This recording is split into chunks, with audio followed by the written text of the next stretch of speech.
Good morning everyone.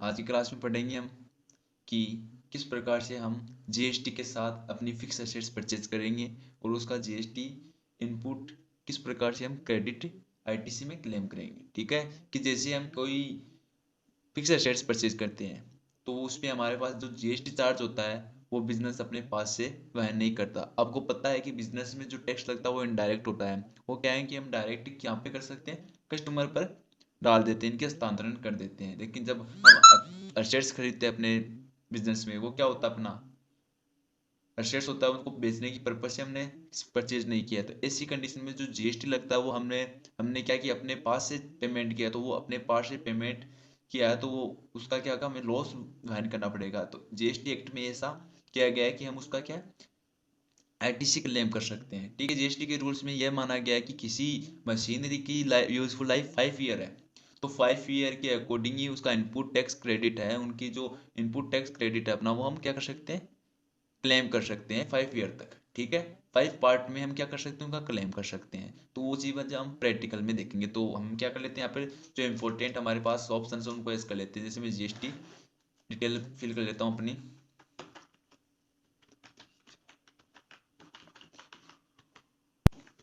मैंने GST number लगा दिया, ठीक है, मंथली है, यहाँ पे मैं वे बिल नो रख रहा हूँ।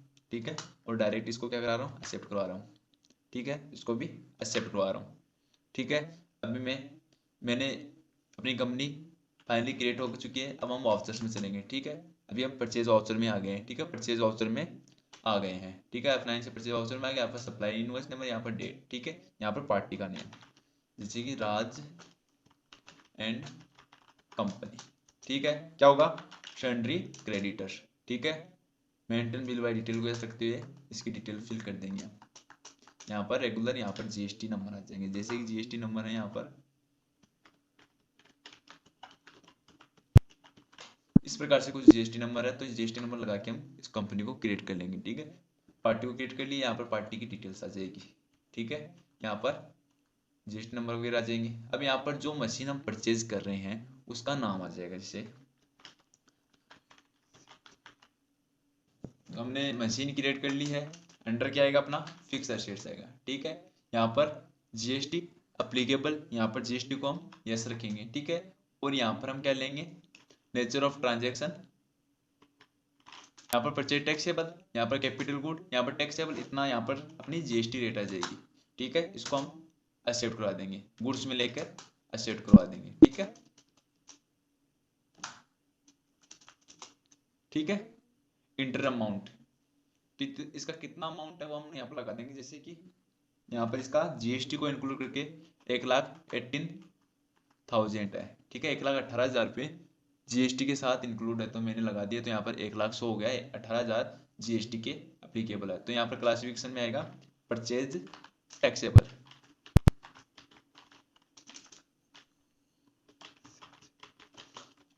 परचेज टैक्सेबल आ जाएगा। ठीक है, अब यहाँ पर सीजीएसटी एसजीएसटी आ जाएगा। ठीक है, उससे पहले हमें ध्यान रहे कि अपना ये जो मोड है वो पर्टिकुलर मोड होना चाहिए। ठीक है, जैसे आपके पास अगर ये मोड आ रहा है, आपके पास अगर आइटम मोड आ रहे हैं, ठीक है, जैसे कि मैं एक बार दिखा देता हूँ आपको। ठीक है, आपके पास आइटम मोड आ रहा है, पहले से इस प्रकार से मोड आ रहा है। ठीक है, तो आप या तो इस मोड में आपको एंट्री नहीं करने देगा है। ठीक है ना, इस प्रकार से हम यहाँ से चेक करेंगे। ठीक है, तो यहाँ पर हमें एंट्री करने नहीं देगा। ठीक है, क्योंकि यहाँ पर हमें परचेज की लेजर सेलेक्ट करनी होती है। ठीक है, लेकिन यहाँ से हम एंट्री करनी नहीं की, तो हम क्या करेंगे, इस वाउचर का नेम ऑफ आइटम की जगह हम क्या करेंगे, इसका मोड चेंज करेंगे। तो मोड चेंज करने के लिए हमें यहाँ पर क्या करना होगा, यहाँ पर कंट्रोल के साथ एज प्रेस करना होगा। कंट्रोल के साथ एज प्रेस करके इसको हम अकाउंटिंग इनवॉइस में लेके आएंगे। ठीक है, अकाउंटिंग इनवॉइस में लेकर यहाँ पर सप्लाई नंबर, डेट और यहाँ पर पार्टी का नेम। ठीक है, यहाँ पर पार्टी का डेट। ठीक है, यहाँ पर डिटेल आ गई। यहाँ पर हमने मशीनरी लेजर बना रखी है। ठीक है, उसका हमें जीएसटी के साथ इंक्लूड करके उसका अमाउंट डाल देता हूँ,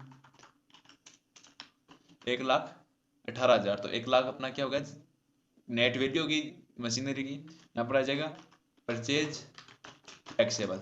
ठीक है, और यहाँ पर हम अल्टर सी से कर लेंगे CGST under duties and tax, यहाँ पर GST, central tax, normal rounding और एक।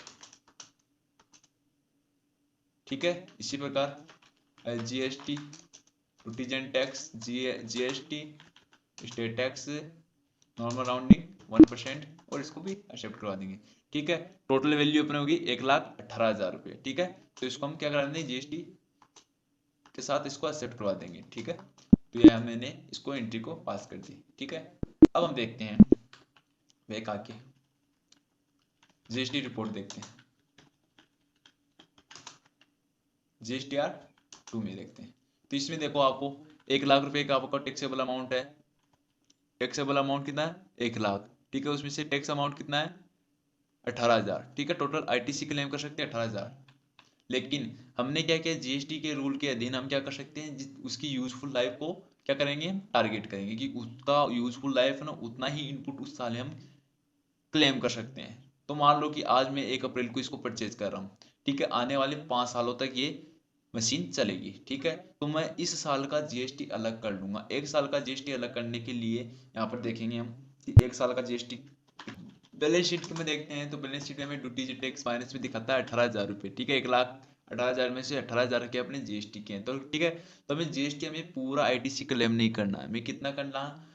ठीक है, इनको 5 भागों में पार्ट में डिवाइड कर देंगे। तो 5 भागों में डिवाइड कर देंगे, 5 सालों में इसको डिवाइड करेंगे। तो 18,000 में 5 का भाग देंगे तो करीबन 3,600 रुपये अपने निकल के आएंगे 1 साल के। ठीक है, तो इस महीने हम कितना क्लेम कर सकते हैं, ओनली 3,600 रुपये का आईटीसी क्लेम कर सकते हैं। बाकी का हम साल बाई साल अगले सालों में करेंगे। तो अभी 3,600 रुपये हम क्लेम करेंगे। ठीक है, तो 1,800 में से 3,600 घटाते हैं, 1,800 में से 3,600 घटाते हैं तो कितना आता है, 18,000 माइनस 3,600, तो करीबन 14,400 रुपये अपने शेष रहते हैं। यानी कि 14,400 रुपये हमारे शेष रहते हैं। वो हमें कब क्लेम करना, आने वाले सालों में हमें क्या करना, क्लेम करना, आगे के सालों में हमें क्लेम करना है। तो इसके लिए एक एडजस्टमेंट पास करना होगा। ठीक है, तो एडजस्टमेंट पास करने के लिए हम यहाँ से बैक आ जाएंगे। ठीक है, यहाँ पर हम चलेंगे वाउचर्स में, वाउचर्स में चलेंगे F7 जनरल वाउचर में। तो जैसे हम जनरल वाउचर में आ जाएंगे, ठीक है, यहाँ से हमें एल्ट के साथ जे प्रेस करना है। ठीक है, यहाँ पर जीएसटी सिलेक्ट करना है एडजस्टमेंट के लिए। ठीक है, यहाँ पर जीएसटी सेलेक्ट करना, फिर यहाँ पर लेना reverse of input tax credit, reversal of input tax credit को सिलेक्ट करना है। ठीक है, इसको सिलेक्ट करने के बाद में हमें क्या करना है, यहाँ पर अदर को लेते हुए सेट करवा देना। इसको अदर को लेते हुए इसको हमें ले लेना। ठीक है, एडिशनल डिटेल में अदर ले लेनी है। ठीक है, अब मैंने reversal of input tax credit के साथ अदर लिया। अब यहाँ पर एक हमें लेजर क्रिएट करनी होगी। ठीक है, लेजर क्रिएट करनी होगी यहाँ पर एल्ट के साथ सी। ठीक है, एल्ट के साथ सी में एक लेजर क्रिएट कर लेता हूँ। यहाँ पर मैं एक लेजर क्रिएट कर लेता हूँ, एल्ट के साथ सी प्रेस करके मैं यहाँ पर एक लेजर क्रिएट करता हूँ। Tax on capital goods, advance tax on capital goods. ठीक है, ये मैंने लेजर क्रिएट कर दिया। अंडर क्या देना है, करंट एसेट्स, इसका अंडर डालना हमें करंट एसेट्स। ठीक है, करंट एसेट डाल के यहाँ पर जीएसटी को क्या रखना है, नॉट अप्लीकेबल रखना है और इसको एक्सेप्ट करवा देना है। ठीक है, ये एक्सेप्ट हो जाएगा। फिर यहाँ पर अपना कितना अमाउंट शेष रहा था वो हमें यहाँ पर लगाना है। तो 3,600, 18,000 में 3,600 घटाने के बाद में हमारे पास 14,400 रुपये शेष रहते हैं। तो 14,400 रुपये यहाँ पर हम ले लेंगे। अब हमें क्या करना है, क्रेडिट करना है सीजीएसटी को। ठीक है, टैक्सेबल रेट कितनी है, 18%। टैक्सेबल अमाउंट कितना है,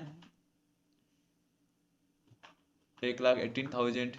ठीक है, तो यहाँ पर अपना कितना आएगा, 14,400 का कितना आएगा, 7,200, यानी कि 7200 रुपये अपने यहाँ पर एसजीएसटी 7200 रुपये हम डिवाइड कर लेंगे सीजीएसटी एसजीएसटी में। इसको क्या कर लेंगे, एक्सेप्ट करवा देंगे। ठीक है, जैसे एक्सेप्ट करवाते हैं यहाँ से बैक चलेंगे, हम अपनी बैलेंस शीट में देखेंगे तो हम क्या कर सकते हैं, अब 3,600 रुपये का हम इनपुट टैक्स क्रेडिट ले सकते हैं और बाकी का जो 14,400 रुपये उनको अगले सालों में हम एडजस्टमेंट करेंगे। ठीक है, तो चलिए देखते हैं अपनी जीएसटी रिपोर्ट में, देखते हैं इसको एक बार। ठीक है, तो यहाँ पर हम देखो आईटीसी रिवर्सल रिक्लेम अपने को दिखा रहा है 14,400 का। ठीक है, इसको हम दोबारा क्लेम कर लेंगे आने वाले सालों में। ठीक है, 4 सालों में हम इसको क्या कर सकते हैं, दोबारा क्लेम कर सकते हैं। ठीक है, तो यहाँ से हम बैक आ जाते हैं। ठीक है, अभी मान लो कि इसको क्लेम कैसे करना है, तो वो हम करेंगे अकाउंट अपने वाउचर्स में जाएंगे। ठीक है, और हम मान लो कि कोई भी सामान सेल आउट करता हूँ कि मैं बाई डिफॉल्ट कोई भी सामान एज ए राम है, मैं इसको मोबाइल सेल्स कर रहा हूँ तो यहाँ पर आ जाएगा सेल्स अंडर सेल्स अकाउंट, ठीक है। GST applicable no goods and asset, ठीक है। सेल्स टैक्सेबल, ठीक है। यहाँ पर मैं क्रिएट कर लेता हूँ मोबाइल्स, अंडर आ जाएगा नॉज, अंडर आ जाएगा नंबर्स और इसको एक्सेप्ट करवा देंगे, ठीक है। जैसे हम इसको एक्सेप्ट करवा दें applicable yes, on value taxable 18%, ठीक है। गुड्स लेते हुए इसको एक्सेप्ट करवा देंगे। अब हमारे पास मोबाइल की क्वांटिटी कितनी है, मान लो कि 10 क्वांटिटी है, ठीक है। रेट कितनी है 7000 और इसमें हम CGST SGST चार्ज करेंगे, ठीक है। तो यहाँ पर CGST और SGST चार्ज करेंगे, ठीक है, ठीक है। अब हम देखना है ट्रायल बैलेंस को देखना है, डिस्प्ले में जाएंगे ट्रायल बैलेंस को चेक करेंगे। तो पहले हमारे पास कितना था 3600 रुपये इनपुट टैक्स क्रेडिट था, ठीक है। उनमें से हमने करीबन 12-13 हजार रुपये का टैक्स आउटपुट क्रेडिट हो गया, तो उनमें से क्या 3600 तो क्या हो जाएंगे इनपुट, क्या हो जाएंगे एडजस्टमेंट हो जाएंगे, बाकी का 9000 हमें बचता है वो हमें गवर्नमेंट को पेमेंट करना। तो इस महीने हम जैसे कि गवर्नमेंट को 9000 रुपये हम क्या करते हैं पेमेंट कर देंगे। तो पेमेंट करने के लिए हम क्या आएंगे पेमेंट वाउचर में जाएंगे और अपना जीएसटी का जो पेमेंट है वो कर देंगे। जैसे कि हम पेमेंट करते हैं नॉर्मली F7 में जाके जीएसटी का एडजस्टमेंट करते हैं पहले। तो मैं जीएसटी का एडजस्टमेंट कर लेता हूँ यहाँ पे लेता हूँ अल्टर सी से जीएसटी पेबल, ठीक है। अंडर आएगा प्रोविजन, यहाँ पर हम क्या करेंगे CGST को क्या करेंगे डेबिट करेंगे 4500 रुपये से। SGST को यहाँ पर फिर से बाय लेंगे डेबिट लेंगे और यहाँ पर SGST को डेबिट करेंगे 4500 रुपये और यहाँ पर GST टेबल को लेंगे 9000 रुपये, ठीक है। इस प्रकार से एक्सेप्ट कर देंगे और इस एंट्री को हम पेमेंट वाउचर में पेमेंट कर देंगे। जैसे हम पेमेंट की फॉर्मेलिटी पूरी कर लेते हैं, हम कंट्रोल के साथ आप प्रेस करेंगे स्टार्ट पेमेंट, जीएसटी का सिलेक्ट करके यहाँ पर हम इसको कैश में या बैंक में पेमेंट कर देंगे। तो जीएसटी पेबल, ठीक है 9000, इस प्रकार से कैसे भी हम इसको पेमेंट कर देंगे। अब मान लो कि अपना ईयर है वो चेंज हो जाता है, ठीक है। अब मान लो कि हम अब अगले ईयर में चलते हैं। अभी अपना फाइनेंस ईयर कौन सा चल रहा है, यहाँ पर चल रहा है 1 अप्रैल 2020 से 31 मार्च 2021, ठीक है। अब हम नेक्स्ट मंथ में चलते हैं। तो नेक्स्ट मंथ में चलने के लिए हमें क्या करना होगा एल के साथ F2 प्रेस करना होगा। तो हम नेक्स्ट ईयर में चलेंगे तो हम यहाँ पर 1/4/2021 टू 31/3/2022 को लेके चलता हूँ, ठीक है। तो अपना अभी फाइनेंस ईयर अगले साल हो गया, ठीक है। अभी हमें उस मशीन का ITC बचा हुआ क्लेम करना है। तो बचा हुआ क्लेम करने के लिए हमें एक एडजस्टमेंट एंट्री F7 में पास करनी होगी, ठीक है। मैं F7 में एक एंट्री पास कर देता हूँ, ठीक है। अभी हमने क्या करना है